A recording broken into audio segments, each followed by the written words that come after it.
Hello students, I am Rakesh Chauhan working as PGT Physics in Suraj School Bawal. I welcome you all in the e-learning classes of physics.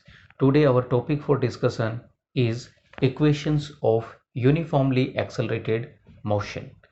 This is very important topic of mechanics which plays a vital role in understanding of mechanics and concept of physics. In fact, this is the base, we can say, for physics, and these equations you might have studied in ninth class as well. So here we will derive these equations both graphically as well as with the help of integration and differentiation. But before going into the derivative part of these equations, first I would like to introduce you that what is uniformly accelerating motion or uniformly accelerated motion. So first we will discuss what is uniform motion in fact. So what is uniform motion? You must have heard about uniform motion. So suppose if a object covers equal distance in equal time interval, then the motion of that object is said to be uniform motion or the motion with constant velocity or speed.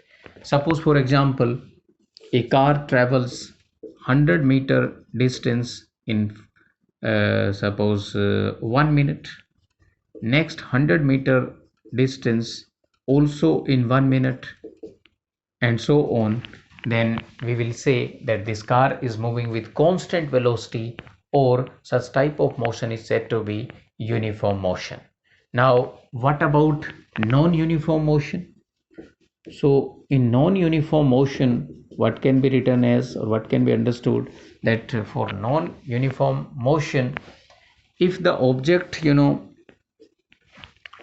speed up, or we can say if the speed of any object is being decreasing, then we can say that the object will be in non-uniform motion. For example, let us take the example of this car as well. Suppose at the initial phase of this car, when it starts from rest, it covers 100-meter in 1 minute, thereafter next 100-meter in 30 seconds, thereafter next 100-meter in suppose 15 seconds.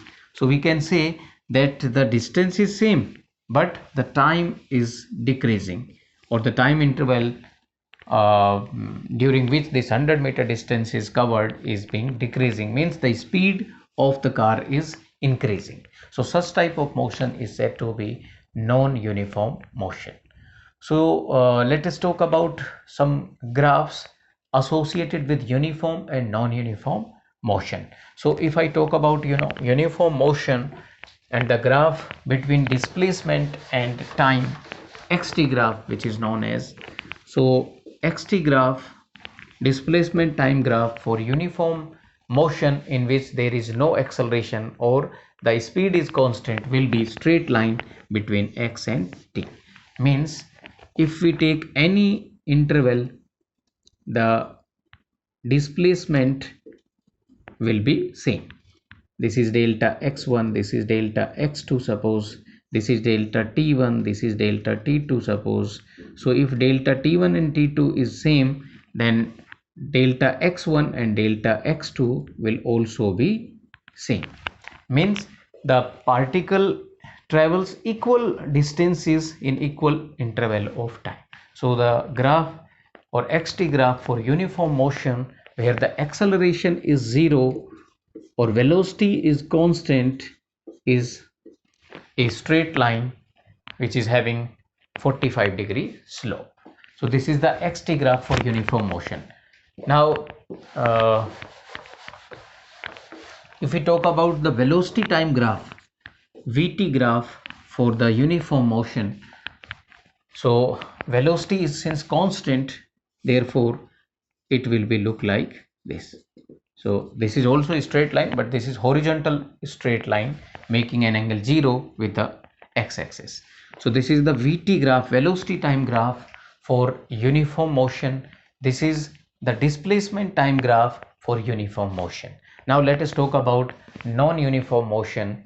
So for non-uniform motion, since the distance is increasing as the time increases, so it will not be a straight line. So how the graph will be looking like? So it will be looking like this. So this is accelerated non-uniform motion, you can say. Here initially the distance covered was very small, but after a particular time, the displacement is going to be increased. So this displacement is more as compared to this displacement, although the time interval is same. The time interval is same, this time interval as well as this time interval is same. So the speed is increasing, and if the speed is increasing with a constant rate, then the graph between velocity and time for a particle will be straight line. So non-uniform motion may be of many times. For example, if the acceleration is constant, the velocity time graph will be look like this. But if the acceleration itself changes, or non-uniform acceleration is there, then the graph between velocity and time will not be straight line. It will be like this or like this. So this will depend on the situation, but for the time being, we are considering the uniformly accelerating motion in which acceleration is constant, means the rate of change of velocity is constant, or the velocity is increasing in a constant rate, with a constant rate, you can say. So this is the velocity time graph of non-uniform motion in which velocity is no more constant, it is increasing, maybe decreasing, or acceleration is constant. Since the velocity is being increased or being changed, therefore acceleration will be constant, or acceleration will be there. So these are the graphs which we are going to study or discuss while we will derive the formula of equation of uniformly accelerating motion. So thereby you must know that which type of graph there between velocity and time, and displacement and time. One more thing I would like to tell you, that the slope of this graph, velocity time graph, slope is what? Dy by dx. Slope is dy by dx, change in the y parameter divided by change in the x parameter. So here the y parameter is velocity, so dv, and x parameter is time, so dt, and dv upon dt is nothing but acceleration. Rate of change of velocity is known as acceleration. Means the slope of velocity time graph, the slope of velocity time graph gives the acceleration. This is the concept which we are going to use while deriving the equation of motions using graphical method. So you must remember that the slope of a velocity time graph gives the acceleration.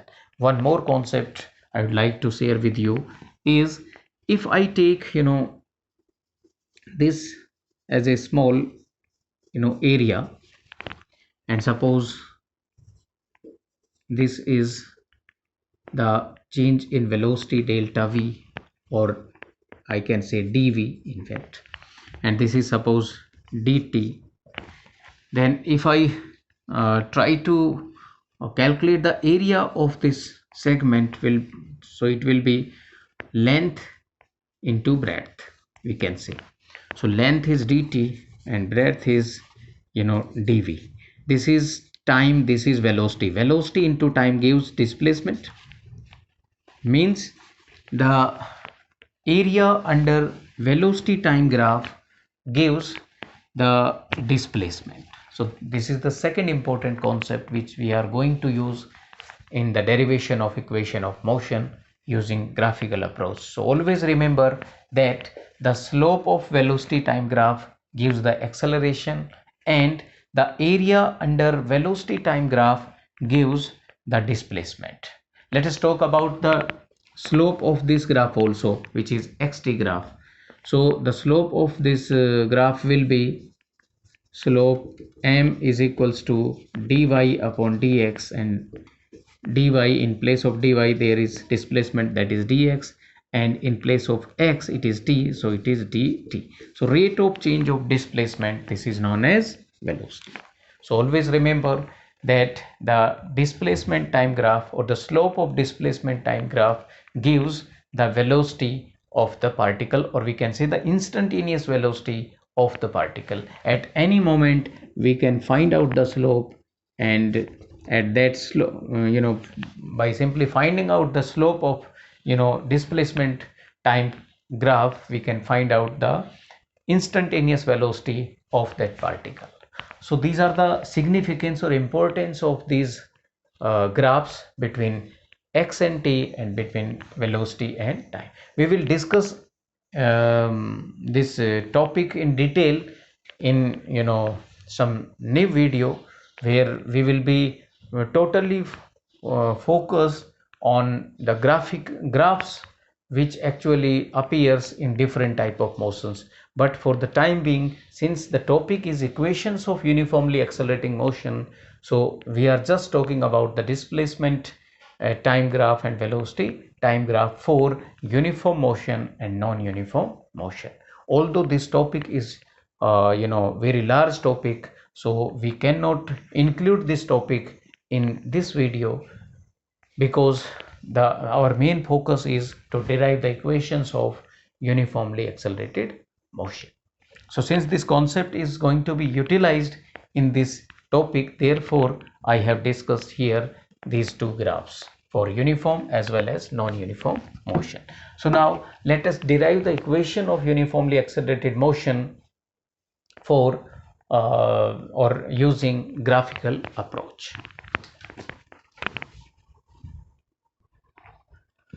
So we are coming on to the main topic, that is equations of uniformly accelerating motion.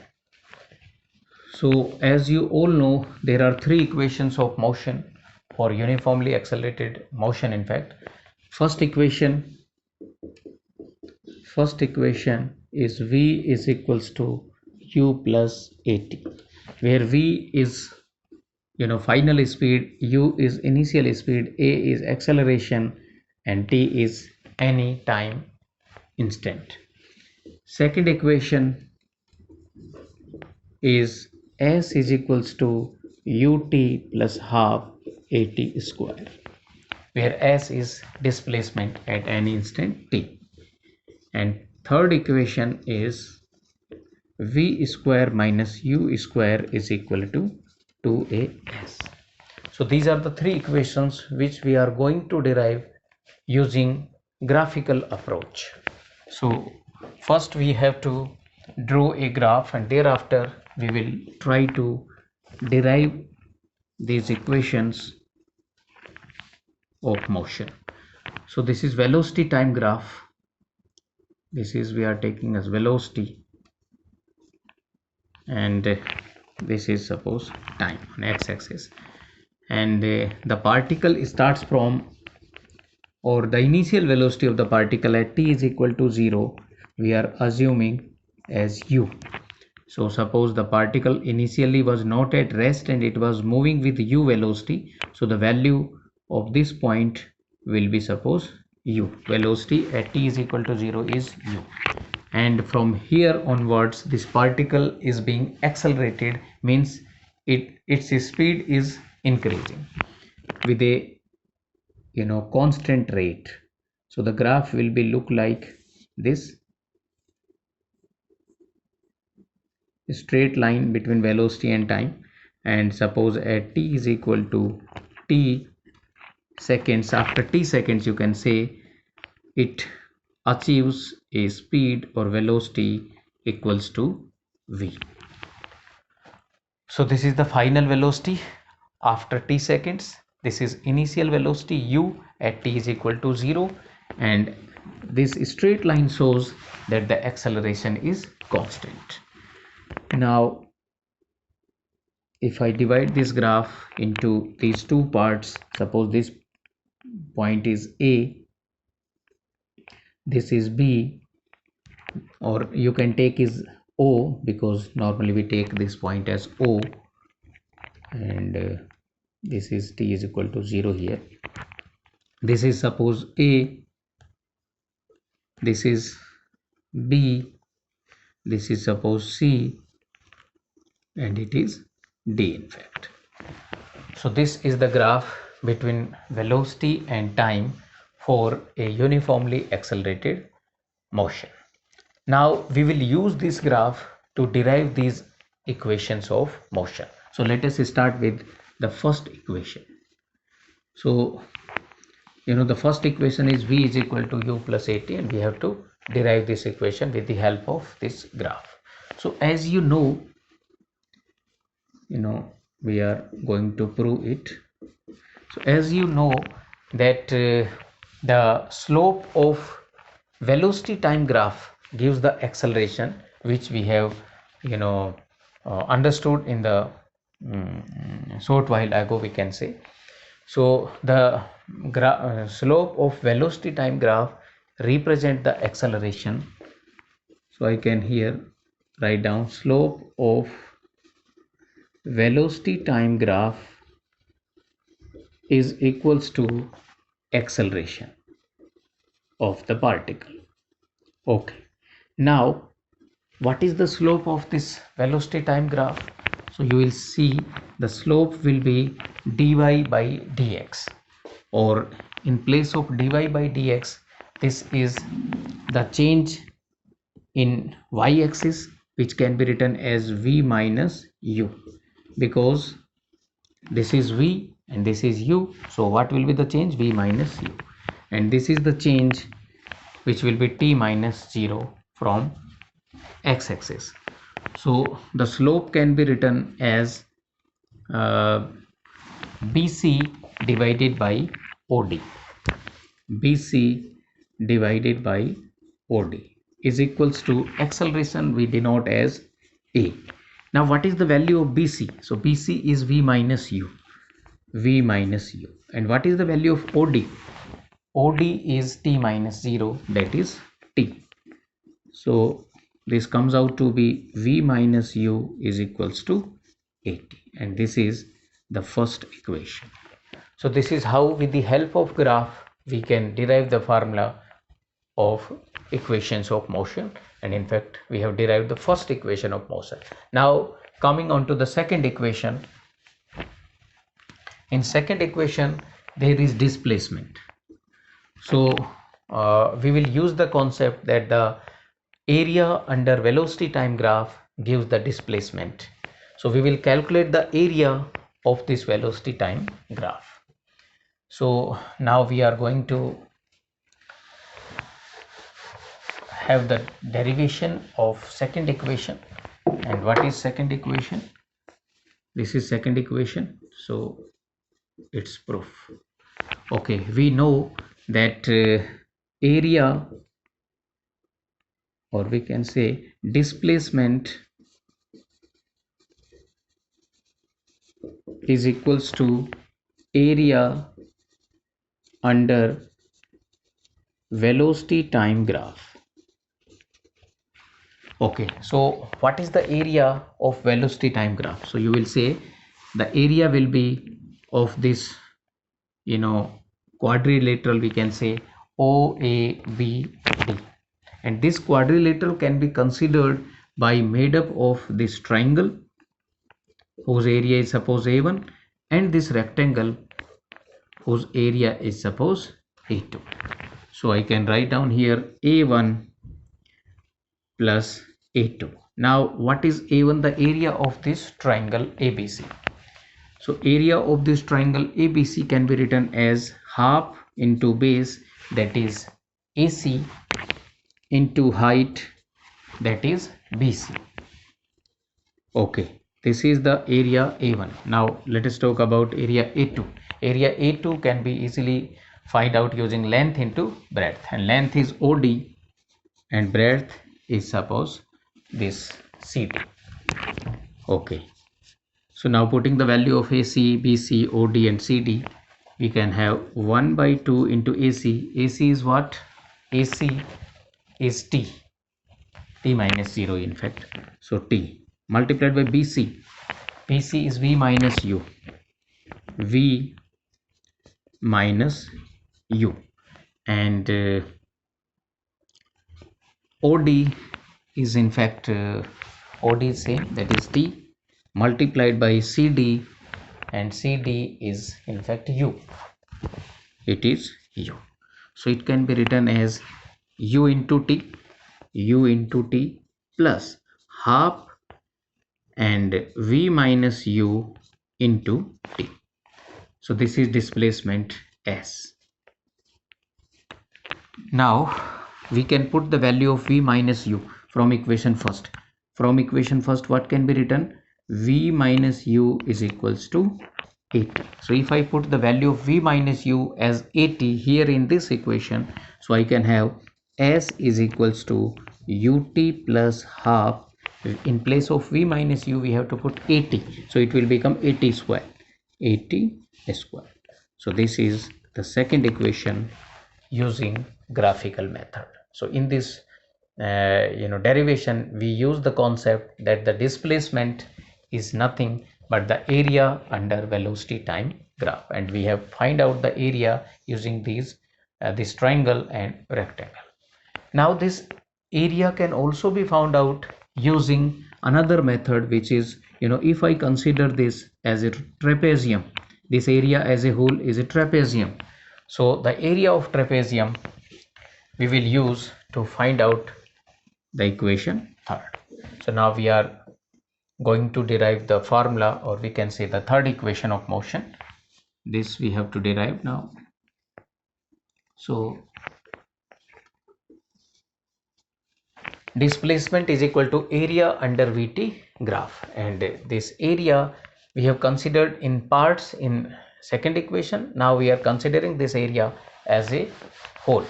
So if I consider this area as a whole, as the area of trapezium, and the name of trapezium is OABD, and the formula of calculating the area of trapezium is the sum of parallel sides. So the parallel sides are these two sides, so the sum of parallel side will be OA plus BD, and multiplied by the separation between these two parallel side, which is AC, or we can say OD.